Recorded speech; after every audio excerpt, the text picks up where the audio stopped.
Hi, good afternoon. Welcome to another Messing Around on a Friday morning. I have not done the format yet. I'm in the middle of a format change for Friday live streams. I'm doing it. I'm still I'll get the new format should be ready by April. I'm still messing around with it. Last week we did we did one of, I think, the last of the monthly live stream. I was kind of down low energy, I was kind of low energy. And I think that was hampered things a little bit. And honestly, to be honest, I'm still a little bit low energy. I was going to do some recordings today, but I said, oh, F it, completely F it. I'm right now in the middle of looking at the discussion of the intellectual virtues, recording the intellectual virtues, book 6, where we just pronounces. I need to start. The next video I'm going to be recording will be on Sophia, wisdom, which is always fun to do in that sense because I always like to doing this. In fact, this is one of book 6 of the ethics. Is going to be a thing, and I think I'm going to now. I'm more and more convinced I need to go after the ethics, immediately do the Eudaimonian ethics. Using not, I'm going to use a different translation. I'm going to probably use Reeves' translation because it's the only one available in that sense. So I'm kind of like, do I want to use Reeves, or do I want to go find? Because the Straussians, Bartlett, and Collins. No one else has done a kind of an edition of the Eudaimonian ethics, and therefore I'm kind of like, what's his name?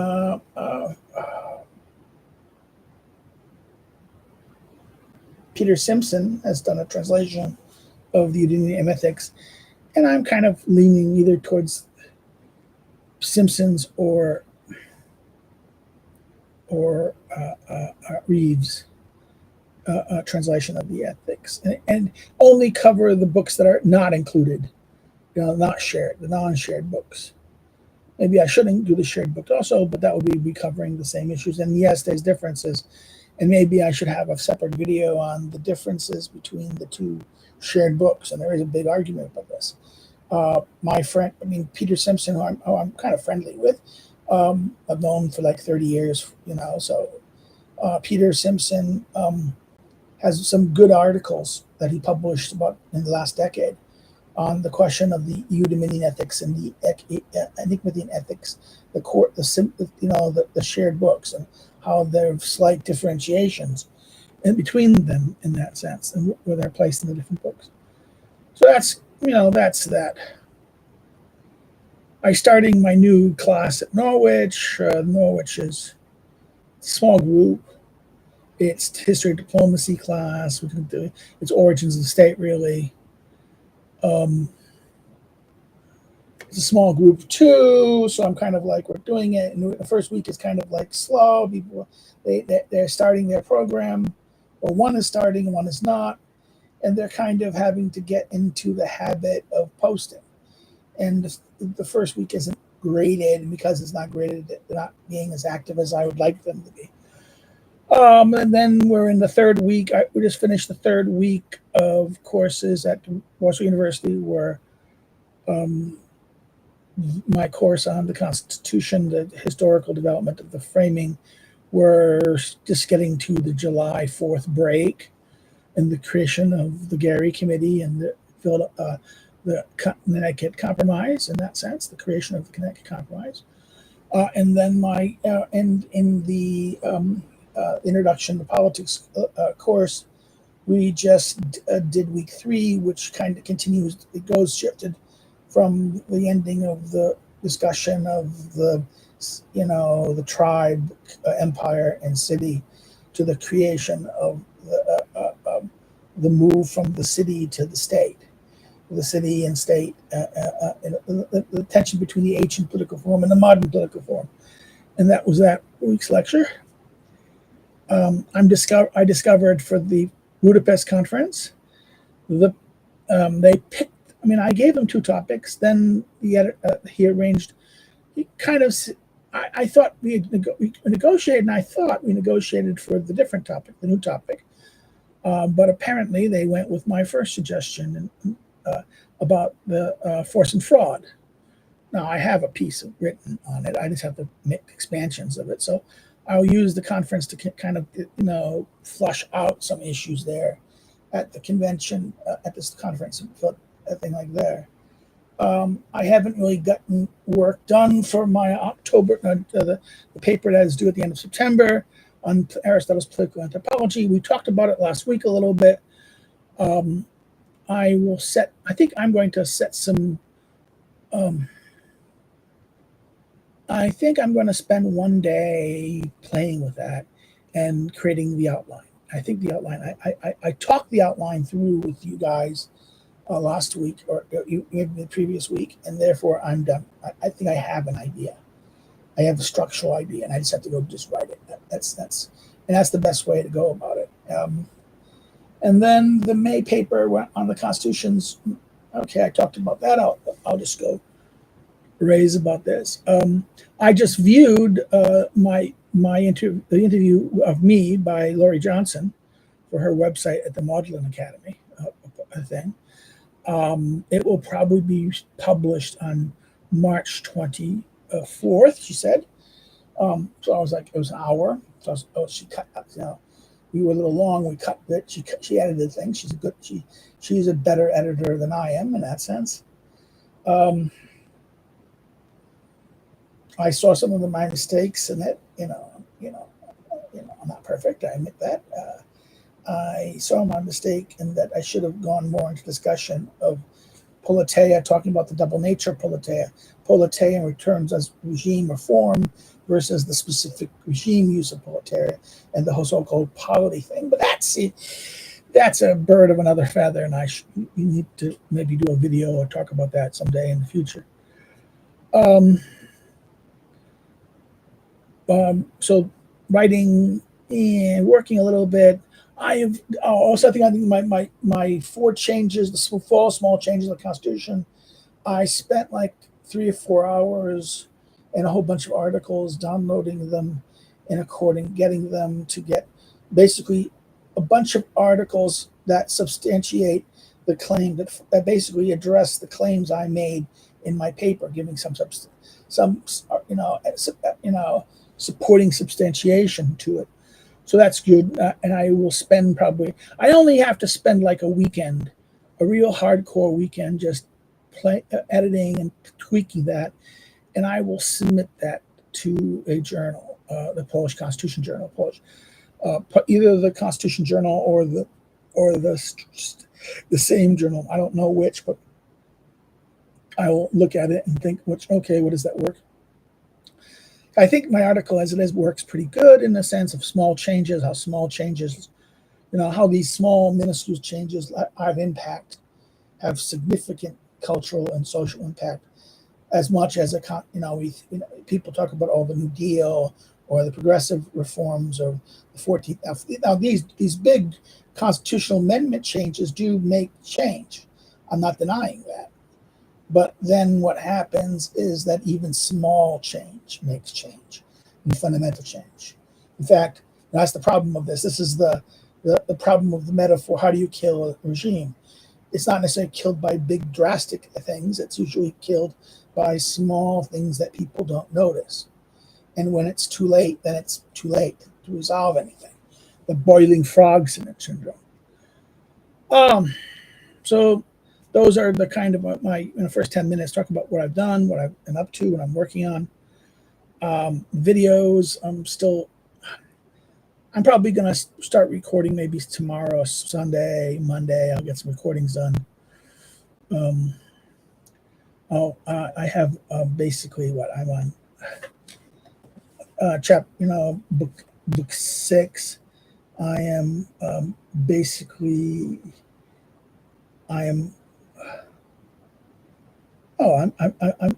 supposed to,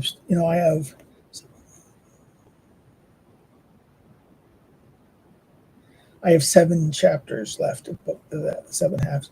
So 7 more articles, more 7 videos to finish that before I can go into book 7, which deals with the weakness of will.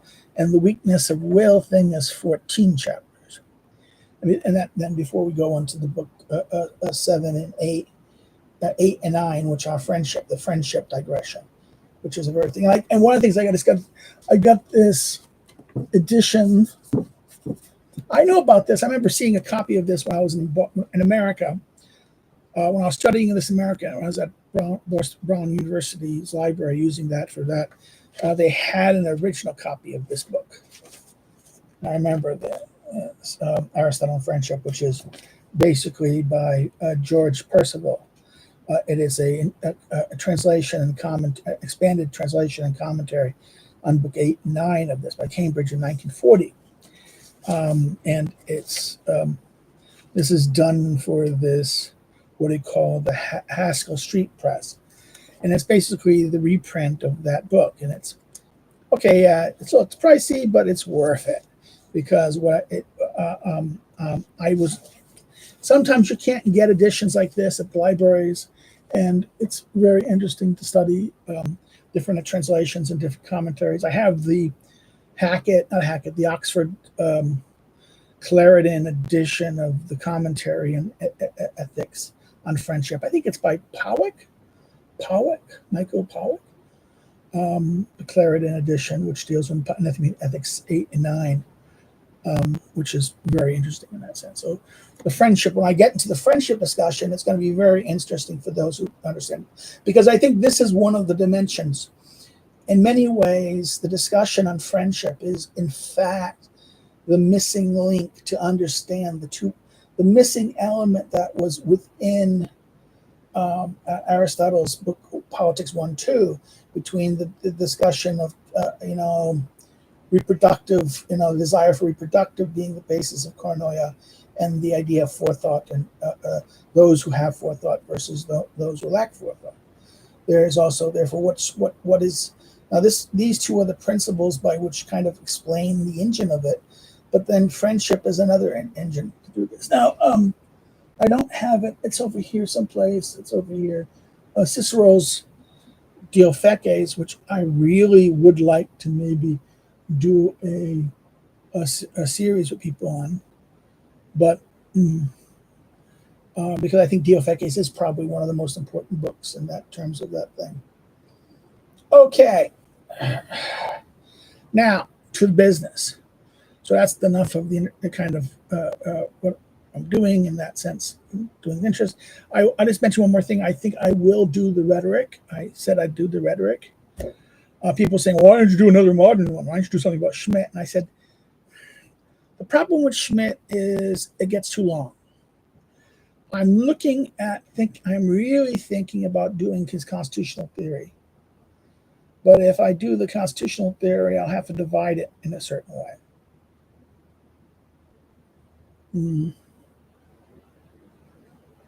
Okay, now, so that's that. Okay, that's what I was planning on doing. So I don't know if I'm doing the new modern work or what. We'll see how I feel and how much time I have. Now, the stated theme. One of my followers asked me a couple things, possible topic for next live stream. He follows AI, academic agent, more than I do lately. I have been having a hard time taking serious academic agent stuff a little seriously. I'm not a big fan of his Boomer Truth series. I think it's a kind of silly argument. Okay, why? Okay, I mean, that's two things. So he didn't ask that question about the Boomer Truth regime, and that this kind of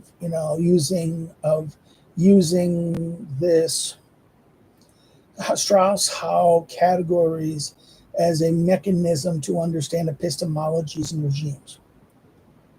Now, to be honest, he has something. There is this connection about regimes and epistemology. I'm going to say this is true. But it's not generational. This is the problem. And I think the problem with the Boomer Truth regime, or the idea of understanding a whole generation as a mechanism, that it's too loose of a concept. In other words, While there's truth to the generational position that certain generations will they'll differ in terms of their experiences, and that will shape their political life. So the Strauss-Howe thing has some validity, but like I always said, one big problem with Strauss-Howe, it's always localized to given spatially defined populations. And the problem with mass media and modern technology, and particularly because mass communications and the internet has globalized these concepts, and people like academic agent, when he applies them, is often applying them in global terms that I don't think really work in that sense. I don't think you could argue, you have to really do comparative analysis. The way the American baby boomers, if you look the baby boom of America versus the baby boom of post-Britain, one would have to say there's completely different trajectories. The American baby booms really has this sense of superiority, this sense of confidence in the world, this real sense of hubris in one sense, while the English baby boomers are kind of feeling like they've lost empire and they lost their identity. They lost their sense of what they were and what they and they're searching for something else. And yes, therefore, both of these groups hit their peak in the 80s in that sense, with the rise of Thatcher and the rise of Reagan, but for different fundamental reasons, and for different habits in that sense. In fact, one could argue in many senses, Thatcher's, I think we have to reevaluate Thatcher, not as a conservative, but as a kind of a liberal moment. I think that is the case. I think Thatcher represents kind of this fusionism of a kind of liberal tradition. She's a liberal conservative in that sense. She's socially conservative but economically liberal in that sense, in the classical liberal sense. And she didn't necessarily see the disconnect. She did not see the positions that she was pushing economically, the economic policies having the detrimental impact on community, the traditional community that she saw it was. You can kind of see it at the end after she lost power, and during seeing how someone like Blair, who basically learned from, Blair is a case of someone who really was a labor leader who learned from Thatcher and took from Thatcher and applied it to the labor movement in a way, transforming English labor to a great degree. I think that is something we should look at in that sense. There is, in fact, the British novelist John Mortimer, the Blast of the Trumpets, the third installment of his Brideshead Revisited things about with the character Leslie Titmuss is that he's a septuagenarian by this time, a lord, and the whole story goes to the new generation of this twilight of the 1990s, the kind of post baby boomers, because if you look at both the story of Simcox's, the doctor's daughter, and Leslie Titmuss, the rise of they're the baby boomers. They're the post-World War II youth, the youth that grew up after that was post-war. That is what we would call the baby boomers. And the book shows the next translation, the move from the baby boomers to the children of the baby boom in England, and how this is Blair in that sense. I don't call them, it is Xers. See, therefore, you can see Xers, the generation that follows the baby boom in America is the generation Xers. But the Xers in America have a completely different, they are a They share in many ways the demoralization of, let's say, the British baby boom. Okay. They see the collapse post Vietnam, the destruction of the family. They see that they don't have the faith that they lack the faith in this. And then you get the millennials, and the millennials are really very much the children of the baby boom in that sense, more so the children of the Xers. They're the later children of the baby boomers, and that the more these are like in the American version of How these are the ones who follow the GI generation, the silent generation, not silent, no, the GI generation, which is it. If you know the Strauss-Howe typology. Why?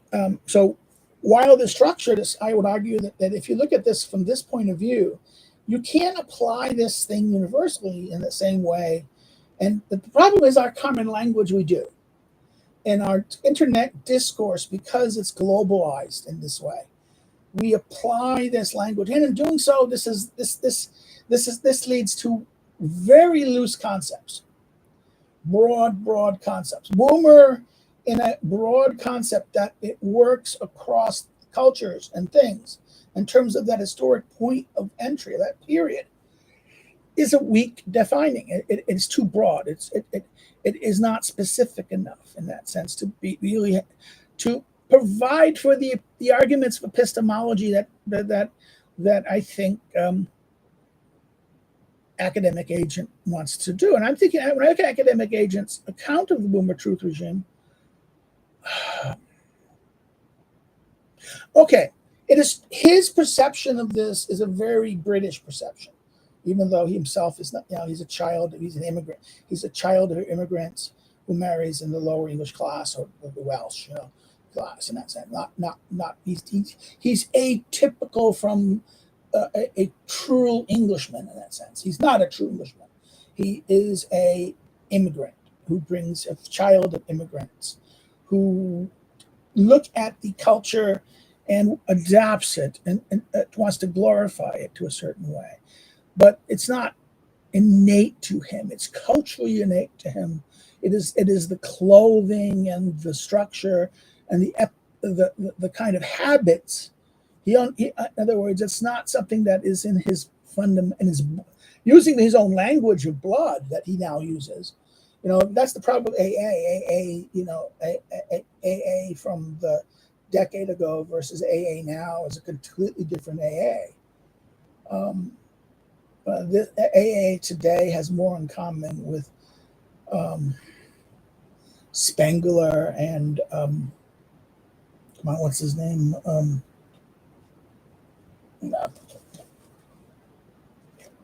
Gorbunal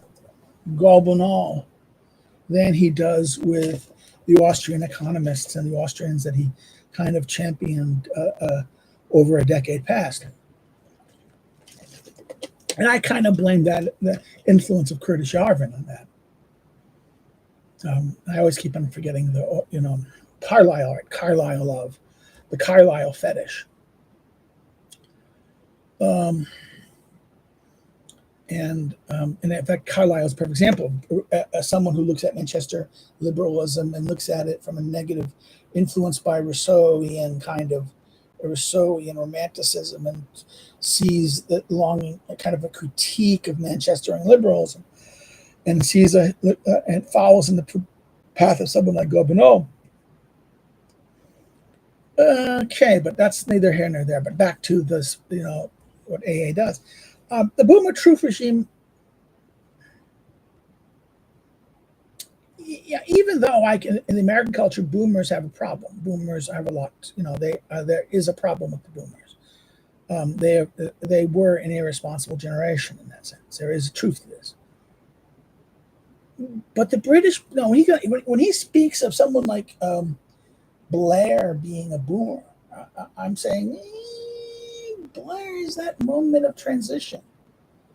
Blair is a child. To what degree is Blair really a child of that? He's a little later. He yes, in the 80s, he's in his 20s, late 20s, early 30s, but is he a boomer in this sense? In the English sense, that's always the question. He's kind of a post, in many ways. He shares with the Xers the kind of deconstructivist conception of the positivism of the American boomers in that sense. In fact, embraces many neoliberal positions, which I don't think a British boomer would in that sense. They would be more cynical. A post-war generation was more cynical to liberalism, whereas the generation following that would be a little more open to liberalism as a kind of reaction against the kind of sour, the failure of what was the post-war project, okay, the national project. Yes, we can say that, New Dealism, American New Dealism is a kind of socialism, state-centric corporatist socialism, and that the British, what happened after World War II, the labor nationalization of the economy, was more radical than the New Deal, much more radical. The nationalization of huge sectors of economy was far more socialistic and nationalistic in terms of state control over industries and sectors of industries. We have to understand that it didn't go that New Deal didn't go that far in nationalization. The way the New Deal went was administrative control, regulatory control, and micromanaging of the capitalism. So more corporatist in this sense, whereas the British post-war tradition went more of a socialist route. The actual state control and capture of this, control and capture and control management. And therefore, when it broke down, privatization had to happen. You don't have the same need for privatization because everything is private. It's just that the regulatory mechanisms controlled it. So therefore, you don't, Reagan is not Thatcher. Reagan is mostly deregulation, which then gets undone by George Herbert. In other words, all the important deregulatory effects that Reagan achieved under his presidency are immediately almost undone by the Herbert Walker Bush presidency. And then Clinton, radicalizes it. The Clinton radicalizes it, and then W. Bush just continues. That's the new paradigm. The new paradigm of the new politics. It was only with now the new post-Clinton, the post-Herbert Walker Bush political class in America. Now, is this a globalizing? Is this the new globalizing regime that catches fire globally in that sense? That it was not Blair kind of imitating Clinton in this sense? Wasn't the German states and European states kind of imitating this model? Imitating this in fact, you can argue that was in many ways, this triangulation of this, and only with Obama does that becomes radicalized by a new generation, a younger generation, millennial, who is more ideologically committed in a way like the GI generation was in that sense, and dogmatic. Who in the American context, it was really bifurcated because the 30-year war, it was a class war. It was like Vietnam. The whole America did not participate in the global war on terror. So you don't have the same generational, the millennials, although they 9/11 is an important moment, but it didn't affect everyone. There's a bifurcation. In other words, the reason why Strauss housed boomers, the GI generation, it was a whole generation. It was the typical experience was going in the service to the man. In other words, it was not outliers. Whereas in baby boomers, it was very out. Their experience, starting with baby boomers, that only maybe 30% would go fight Vietnam. Okay, 30%, 40%. Now, when it comes to the global war on terror, that's even smaller. The percentage of people of the society at large who will go fight. So it's a different experience and different outcomes in a sense. And therefore, as we talk about it now, it's hard to experience that the global war on terror had any real cult.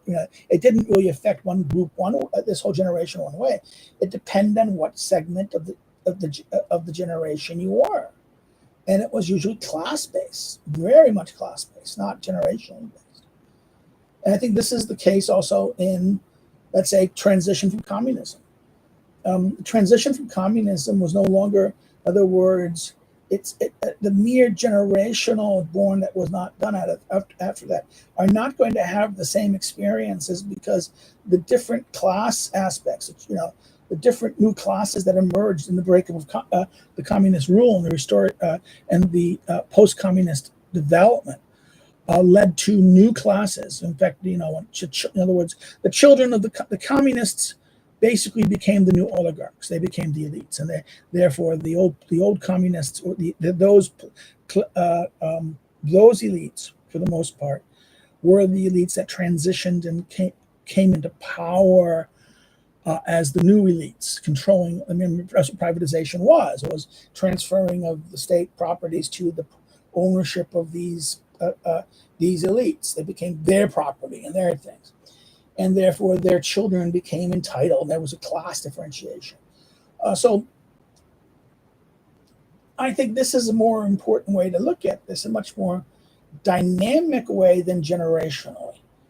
And therefore the argument of the epistemology, in other words, to speak about the intergenerational forms of consciousness as he does, isn't that just a kind of a generational historicism in that sense, a kind of ideology in itself? I think this is the limit of it. I think it's, okay, it sounds cool, but it's false.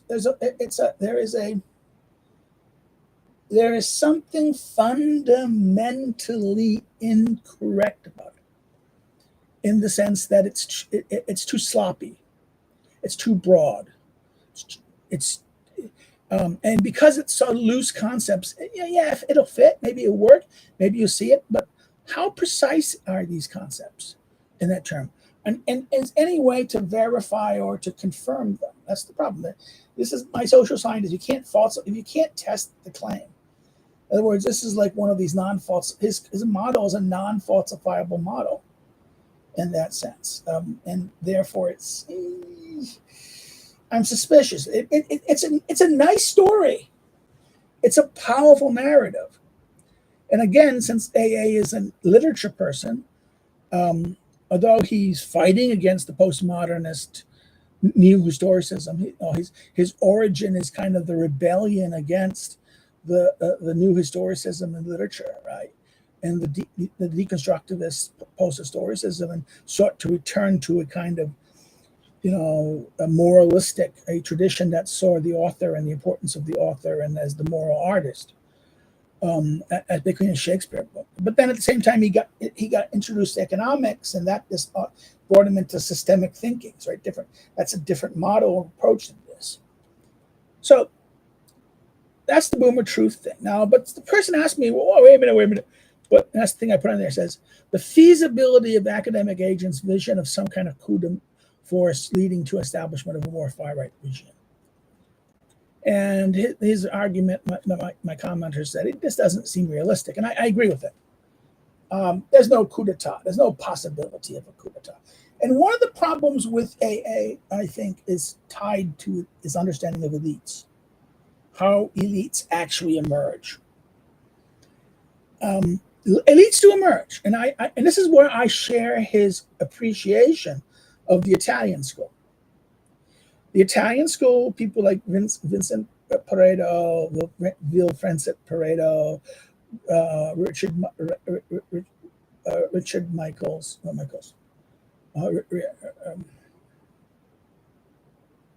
Richard Michaels? No, it's Michaels. Robert, Robert Michaels. Mosca, what is I say? Mosca's from Gabriel.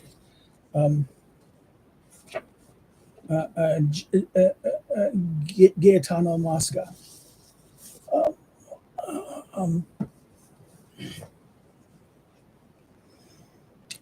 Last so much. I'm not a big fan of Gramsci. I think Gramsci is kind of second-rate Italian school. He's kind of he takes the Italian school idea and kind of tries to fix it within the Marxist point of view.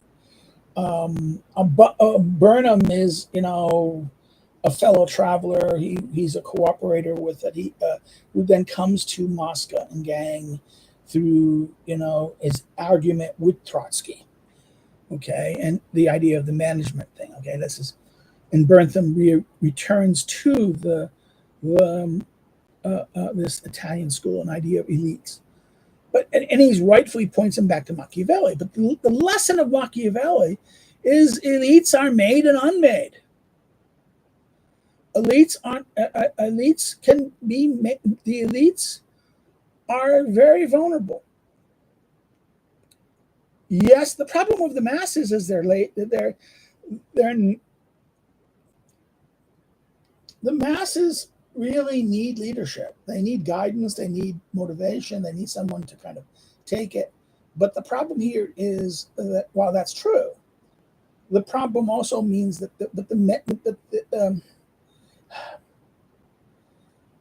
and that's the problem. It's like this. It's that line in Aristotle's Ethics that thought or reason by itself, the intellect or nous or something like this cannot make motion.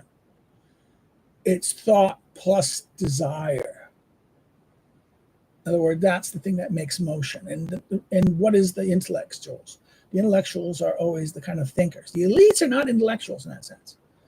The elites can be intellectuals, but the elites are basically those who hold authority, those who have power and authority in the society. Usually those who have wealth or some kind of mechanisms of control. And usually they come because of either their luck, in other words, they got lucky, or they were the first ones. They were the ones who were there longest, and therefore their families are the oldest and therefore more established and more powerful.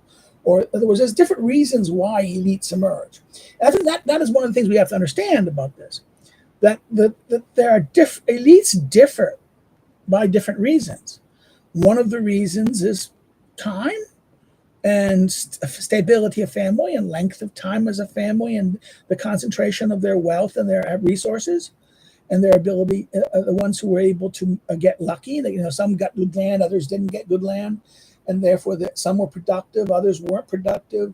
Those who had good children and survival. In other words, all these conditions produce situations of longevity and power that therefore these groups became stakeholders, and that's why Machiavelli uses the opulence, right? The Latin word is the opulence, the optimates, right? The optimates. This is that line that we find in Machiavelli's discourses when he talks about this. But this is the point about the oligarchs in it. This is the few. The few always are going to be the wealthy or the established. They're going to have wealth. They're going to have something. They're going to have good birth. They're going to have some category which distinguishes them from the masses, the many. And by the problem, the masses is a different term. The Greek word, the many, the multitude.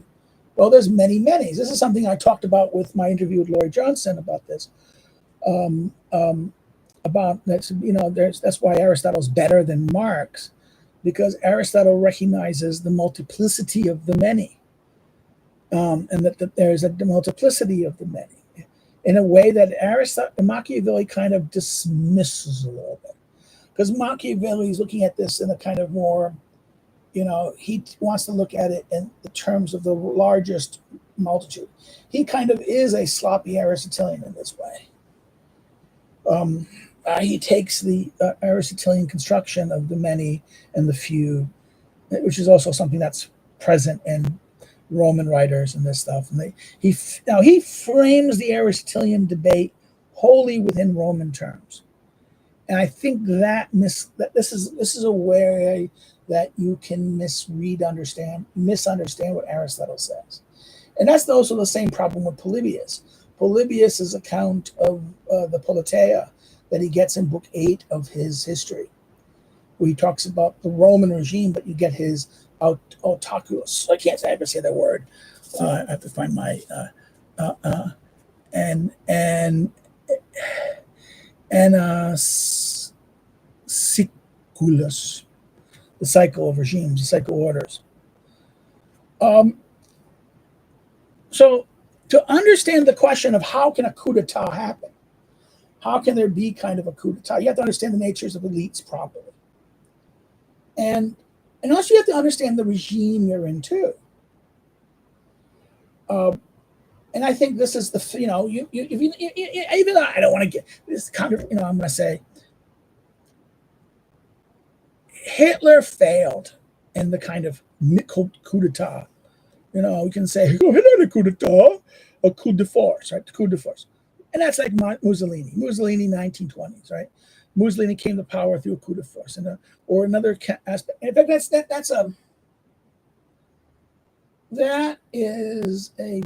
a very good person article in Unheard, or is it Unheard or something? A writer recently, this is something I've heard, I saw it talked about by online. I know the author. I don't know the author. He was a thing talking about why you couldn't call what happened in January 6th a insurrection. Because if you look at insurrections in that sense, or coup de force in this sense, it's armed, it's shooting people. Like you look at happened, Pinochet's removing of Pinochet's and the coup d'etat in Chile, which came into power, or even the example of the Argentinian coup d'etat that brought in what is it? Oh, come on. Not Batista, but I mean, Castro, example, revolution, coup de man, Lenin, coming the October Revolution, right? An armed insurrection, an armed things, and that, unarmed, that's political action, and a protest that then gets people to get support, and that leads to political change. See, in other words, Hitler attempted the beer push in Munich. That failed. It failed. And remember, it is the realization of his failure that he then decided to use. Hitler came to power in Germany democratically. He was a Democrat. Huh? Hitler was a Democrat? Hitler was a Democrat. He ruled, even though he's not a liberal, he was a madman. I'm not going to defend Hitler. And people are like, you're saying Hitler's a Democrat, so you must be defending Hitler. That's insane. Democratic strategies can be used by good people and bad people. Good Democrats aren't necessarily good. Democrats can be bad. That's what the whole point of the Founding Fathers argued, that it's democracy can be, and democracy is just a means of ruling, a means of decision making by the many in that sense. But the problem is, if the many have bad longings and make bad decisions, then this regime will be bad. Okay, and that's in fact that all of the ancient writers, for the most part, had a bias. Even Aristotle was kind of a weird one in this. He would point to the dangers of it, but in many ways he said, well, it's better than the oligarchs. In that sense, the oligarchy was more vicious, and actually, this is the reason why Machiavelli follows that the great have these great ambitions, and therefore they have these great ambitions, and they will coerce the many to achieve those ambitions, where the many just want to be left alone. Therefore, their claim and their claim and their position is more honest. Machiavelli says in The Prince and elsewhere. This is the lesson we have to understand, that I think maybe AA doesn't understand about this talk about.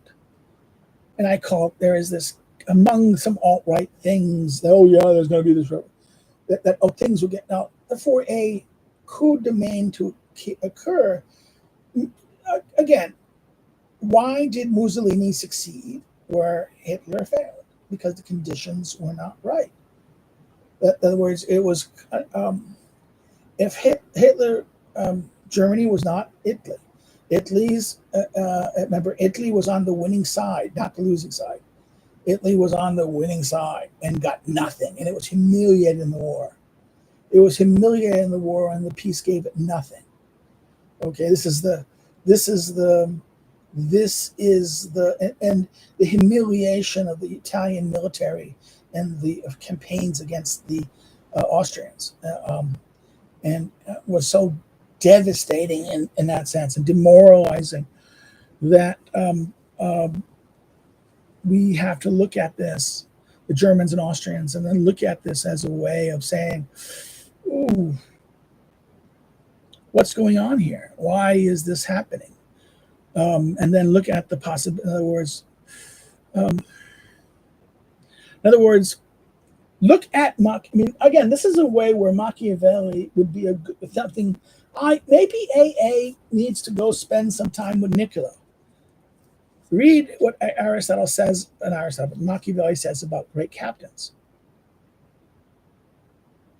and the concepts of great captains and the importance of occasion.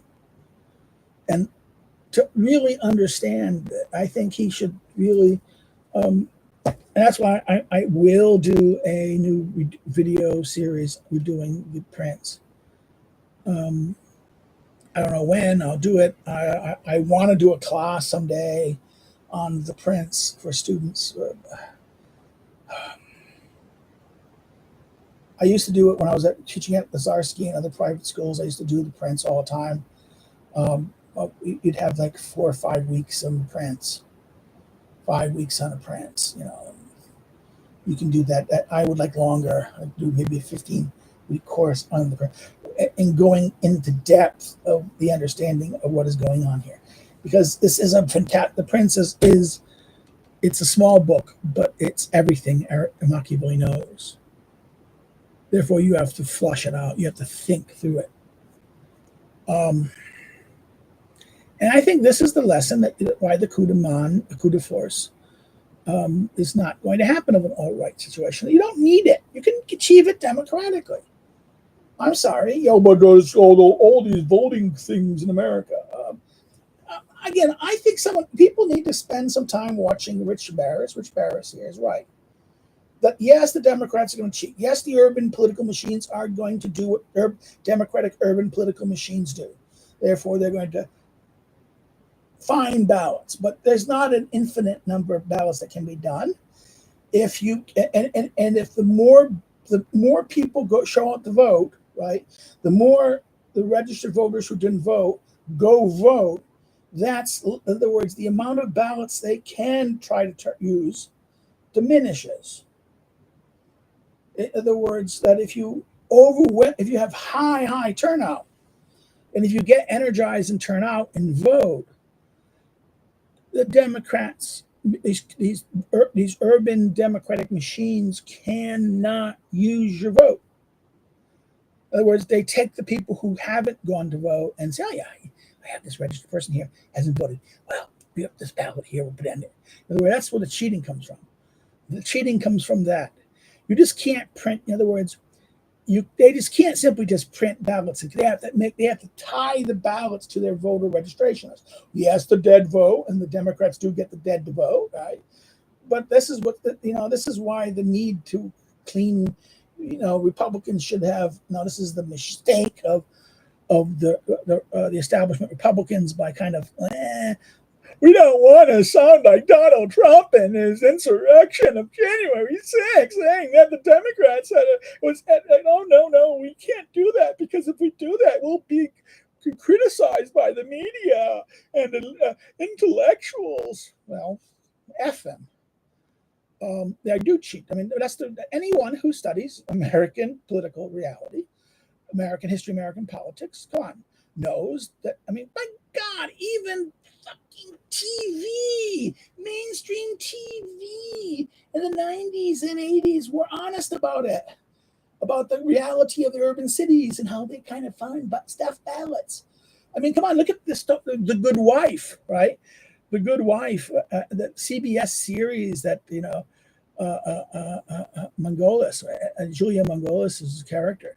When she runs for attorney, her the story about how she runs for attorney general. She ends up losing it because they say, oh, no, they found evidence of ballot tampering that was tied to the case when her husband ran for governor, right? That whole story about the pictures of the people coming in with ballots, right? I mean, come on, everyone knows the stories. This is the story of what happened in the 1960 election. Everyone would honestly admit that, yes, Cook County, in fact, that's the famous joke that LBJ used to talk about. LBJ used to joke saying, he told the story of this local boy coming there and going everyone at the local farmer shop and say, have you seen their daddy? Have you seen my daddy? Have you seen my daddy? And people say, well, why does Billy, why are you asking people, have you seen anyone have seen your daddy? Your daddy's been dead for 3 years now, Billy. But Mr. Smith, the guy down in the voting area said Daddy voted last week. Okay, this is the joke that LBJ kind of always played around. This is a common understanding of democratic and urban political machine, and also the rural politics. Both parties, if anyone controls the local community, the local elite, and the local rulers control, they will tend to bias things favorably to their side. This is the reality. And since American elections are localized and controlled by county and municipal features, therefore the county and municipal regimes will, and the type of, if you have a big machine politics, city politics, the big party machine will make sure their supporters are in the ballot control things and control these things. And they get their volunteers in it. And they will kind of bully out the other side, the opposition. And that some communities are so overwhelmingly one popular vote, and that the minority simply just would rather just not fight. There's not enough of them who are politically engaged to go to every polling station. Okay. Now, if people get engaged and the dynamic changes, then the election changes. I think Rick Barris is absolutely right. Someone like Rick Barris is absolutely right here. And I've never been a big fan of Charlie Kirk at Turning Point USA, but what he's done with the voter turnout program and trying to get people to go vote early and to do the kind of ballot harvesting projects that the Democrats have done. It is what the GOP should have been doing for the past 2 years, because this is the new game. Until the courts say you can't do it, this is the new rule. So therefore, if you don't, we're not going to play by this rule. So you tied your hands behind your back and let the other side win. No, you have to play by the rule. And Republican counties should engage in the same practices as Democratic counties. So if they're playing stuff, find the ballot, you find the ballot. So therefore, this will turn states. In other words, if rural areas start getting up 99% voter turnout to imitate Democratic districts to get 80% when in reality is 45-30, then what happens is you get yes, the bigger cities will dominate, but the lower cities have higher turnout, lower regions and lower this can balance things out and make it difficult. And if you get high turnout, if you get more and more higher turnout, then that makes it difficult for the corrupt side to harvest ballots. So I'm more with Sticks. I think Sticks Hexhammer is more right here on this, in the sense of that, go out and go at the vote, get the vote. It's possible. Yes, there's rigging. That's just shenanigans going on, antics. But for this to work, they need to have lower turnout. And that is the nature of the reality. So someone like Trump will have to do. Someone has to be energizing, and the British lost it. I mean, I can look at the British system, and I can see the pathetic. You're going to get labor, but it's going to be a disaster. Will England survive a short-term Keir Starmer? I think unless no, the Tories are going to die. The Tories are on the verge of extinct. The Tories and the parliamentary party of the Tories is so out of touch with the voters, and they were given and the Brexit, the vote that came out for Brexit, a lot of it being a Labour vote, Northern Labour vote, who in the last election gave Boris Johnson a big victory. This is where, Matthew Goodwin is absolutely right here, and that and again, this is the point. The other thing, the person who contacted me was, well, what about immigration? How is immigration? See, the problem with immigration, that's a two-way sword. Immigration is a two-way sword. If you look what's happening, what immigration did in the places like Sweden and Finland, it's radicalizing it. It's a slow process. It's not going to happen overnight, but the Swedes are abandoning liberal principles, and right extreme party, even centrist parties, are adopting more anti-immigrant positions, anti-migrant positions, migrant skeptic positions. You understand that this is going to, in other words, the reaction against mass migration has hit its tipping point. That's one thing. Another thing is, I think, the farmer movement in Europe, which is reacting to the neoliberal green. I mean, the green agenda is a combination of large-scale corporate interests seeking to invest in agriculture in Africa and Ukraine, agribusiness, and basically use the green policy. In other words, use green policy to depopulate the agricultural sector in Europe, and basically give a blind eye to the corporate interests going in, externally to Africa and to Ukraine, and produce. Of course, during this war, what has happened? The Zelensky government. I have been favorable to Zelensky in the beginning of the war, but I'm seeing his corrupt nature become more and more evident. It's not because he was always corrupt. He was just, he was what he was. Okay, he was a elite. He was a bourgeois, Russian Jew, intellectual. Comedian of a certain class in this situation. And yes, he had it.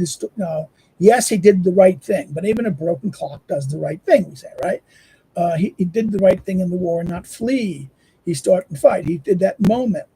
But he's playing that too much now. He's playing that moment for everything and only that.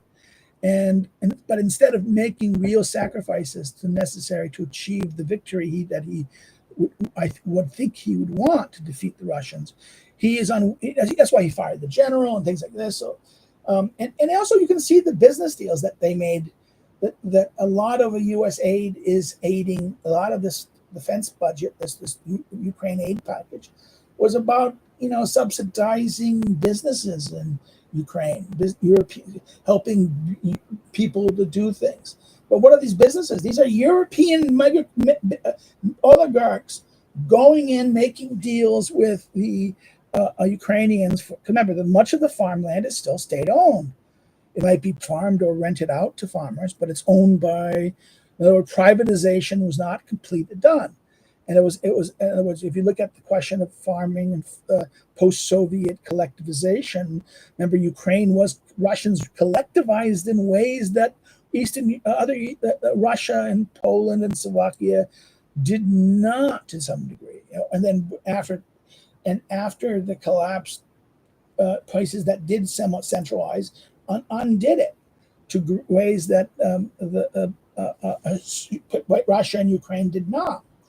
And the corrupt oligarchs who kept land things often did sell it to small farmers and peasants to grow their things. But then what's happening during the war is the depopulation. Again, this is the classic. This is what happened in the Second Punic War. The Second Punic War, all the farmers fled because of the war into the Rome, right? And then all the abandoned land was so gobbled up by the oligarchs, the wealthy, and then who then did what? They brought in slaves, right, to farm the lands, right? That's what led to the rise of Caesar and the crises that drove to the end of the Republic. Well, I can see the same thing going on here now with the farming crisis. The European elites, seeing the opportunity to get all this land and get more money and don't have to follow EU regulations, and that the war will justify letting into the importation of these could help the Ukrainians. In other words, this is the way that they do it. And they'll make a deal. They don't care if Ukraine wins or Russian wins. The German and those businesses will basically deal business if Putin wins or either side wins. It's going to be that they will not let Europe will not let Ukraine in to the EU because that'll defeat because if they let Ukraine into EU, the EU law would require Ukraine to adopt all EU policies in agriculture, and therefore this would be counterproductive. And this is why what's going on here is the elites, the business elites, the big business interests are making lots of money in this thing, and they have embraced using the EU's position on the green. In other words, the left, the neoliberal ecologists with the left ecologists, and the social gender left who uses ecology to justify their biogender nonsense. The coalition of the gender left, the gendered or transgendered left, with the ecological left and the ecological liberals, and then what you get is a coalition that the oligarchs will use to just cover. So they'll say, well, let's support this green policy, and it's greenhouse gases, and it's the farmers. What happens is this is politically awakens the farmers. And while the farmers aren't necessarily the largest share of the population, they're the most powerful share. They're the ones who have means and resources and the ability to mobilize. And while if one looked at what happened at the Yellow Vest movement in the 17 and 18, right? The Yellow Vest before COVID, right? COVID kind of killed the Yellow Vests. That was a lower middle class movement. Sometimes some agricultural elements were involved, but it was basically the rural and suburban populations who were going to be negatively impacted by the ecology regulations. And a lot of the frustrated with the policies of the Macron government and the neoliberal policies, which Macron had to go pivot constantly for the election purposes to the right. That's why he attacked wokeism. He went to the right on wokeism in order to prevent a victory of the right against him. So he embraced anti-Americanism and attacked American studies as an agency of woke, as a pure strategy to confuse center-right people to support him rather than Le Pen, right? And the National Front, or the other person that was, not Le Pen, but the media guy, the Jewish guy who ran against Macron. It was classic misinformation, disinformation, keeping of this. But the farmer movement is radicalizing everything. And it's very telling. And it's very telling given Macron's shift on Ukraine, where he was kind of, let's negotiate, let's negotiate Putin. Now it's let's help Ukraine win. Why? Because the neoliberal interests that support him are tied to now Ukrainian victory or Ukrainian benefit. Now, why is this important? Again, I'm going back to the whole coup de main argument. Well, what's going to happen? Look what happened to Kurt Wilders in Netherlands. If they don't form a government soon, by May and June, they'll probably have to have new elections. And when the new elections happen, he will win, and the farmer parties will be. He will get. He's already growing support in the polls, and the parties who that party that gained support, that kind of criticism party that was gaining support, but refused to support him. That guy's party has been dramatically losing support, and that support turning to Wilders, and then the rising support of the farmers.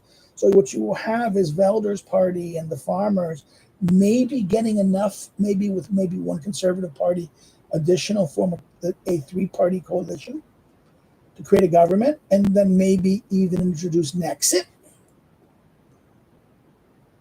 And if Nexit happens, it's the end of the EU, because the EU's commissions only work now because the Dutch control the competition commission.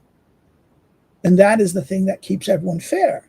If the Germans controlled the competition commissioner, it will freak out the Latins, because the Germans have no flex. The Germans will demand rigidity in Germanic modeling and the approach of this, and which will be a very. I mean, the Dutch are kind of very flexible, and that without England being in the Union, England's, in other words, the natural ally of the Dutch would have been the English. But the problem with this is English is no longer in the EU. So who's going to be the next? They can't turn to the Irish, because the Irish are controlled by the Greens and those parties right now, who are more for the ecological treatment, and will basically undo competition, not necessarily be the kind of liberal advocate that is the moderate position on these things that England or the Dutch were. So it will be a north-south fight about this, because these are competing cultures about competition and how competition should be done, and that the German system would be too much corporatist, and the other one is too corrupt, right? It's not corrupt, but it's too closed and rigid, whereas the other system is more flexible, but it's also more corrupt, and it's more buddy, right? That's the whole problem about this. This is why I see more likely to have real political change happening in this way, through the bottom up. In other words, I think all politics is emergent, and this is the failure of yes, elites can only operate by looking at the landscape and looking at the opportunities. You have to operate with the opportunities you have. You just can't make the opportunities. This is the problem. It only very rare actors can make luck. Otherwise, you have to wait for the occasion. You have to wait for the occasion that your virtue will be able to actualize itself. Well, that's it. I hope people who hear have enjoyed what we've done here today. I think the commenter who wrote to me on this is right, that AA's this idea of a right-wing coup d'etat, a coup revolution or something. No, yes, things will get bad, but the only way you get change is by reaction, and you get it through the democratic institutions in this way. In this time, this society, this structure. If you want, now, if you want it to break down totally, if you think it's going to completely break down, don't assume that, this is the danger.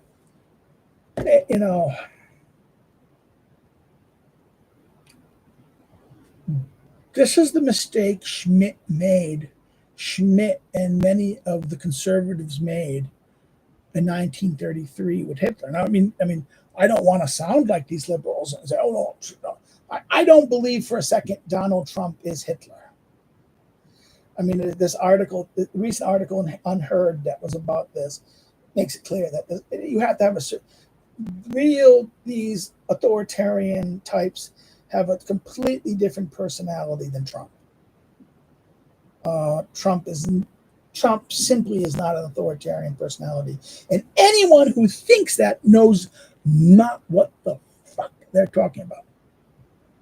To argue that Donald Trump was always this Hitler-like creature is, my God, what glue have you been sniffing?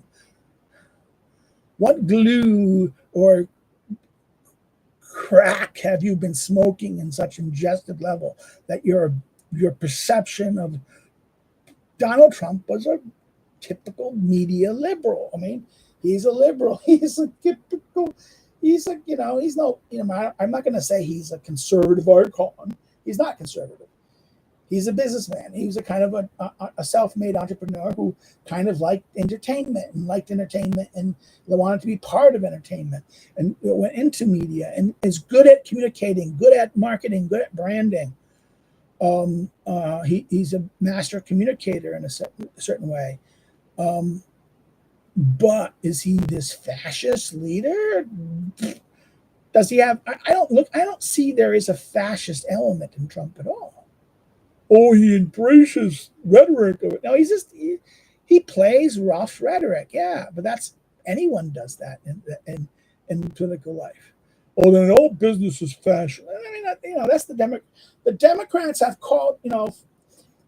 Go read Mary McCarthy's letter to Hannah Arendt and look about how they were so terrified in 1952 about Dwight Eisenhower. Ike is going to be a fascist. This is Hitler. These, New York Jews and their little intellectuals and their friends intellectuals and these intellectuals like Hitler. They're the Chicken Littles of the world. These intellectuals, they see Hitler everywhere. Oh my God, Nixon, Hitler. My God, then go over to Hitler. Ford, Hitler. Reagan, Hitler. George W. Hitler. What is it? Dole, Senator Dole, the one weak old man. Hitler. Then George Herbert Walker, but Hitler. Then McCain, Hitler. Romney, Hitler. They now say, "Oh no, Romney's a good guy. Look at Romney." Now, when Romney's not, you're not running against Romney, and you're not running against McCain. When Romney and McCain is criticizing, when McCain was criticizing George W. Bush, he's a good guy, reasonable guy. But then the second he's running against Barack Obama, Hitler. The Democratic narrative is any Republican is Hitler.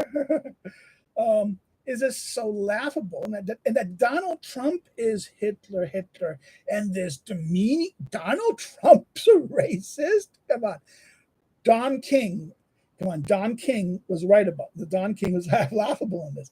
Don King said, "I'm not going to attack." But when God, every black leader went to for him back in the 80s and 90s, and he gave us money, man. Al Sharpton, Jesse Jackson, all went for Trump. Like Hillary Clinton, all these people went there. In fact, that was the weakness that many people in 2016 the conservative types that I knew and hang out with say, "Oh, Trump's a liberal. Trump's too much tied to fund all these liberal fundraisers that he's going to be vulnerable to this." I remember that whole idea that Rouge came up with about New York values, right? How New York value was an America values, but look how Trump turned that and flipped that at that one time. So I mean, this is the real, and showed how that New York values were American values in that sense. So that's we have to remember that in light of that. So we'll stop here. I want to wrap things up. I'm at my end. I want to go see Rich Varus, and my other video is hitting too now. It's already hit. So take care. Have a good day. You can like the video. Please like it. If you have not liked, I should have said earlier, the 2 people that were here earlier are going. So if you like it, please like it. Help the algorithms. Help the thing get support in the thing so people can check it out. If you have any comments, please put the comments in the comment section and do it like this. If you disliked it, you can always dislike it and say why though, why did it. If you've not subscribed, please subscribe. It helps it. You can follow me on social media, links below. If you want to know more about me as a scholar and my scholarship, go check out the academic social medias below that. And if you want to help me to do what I do, being through some kind of financial mechanism, you can do it through Patreon or Subscribe Star. This links below.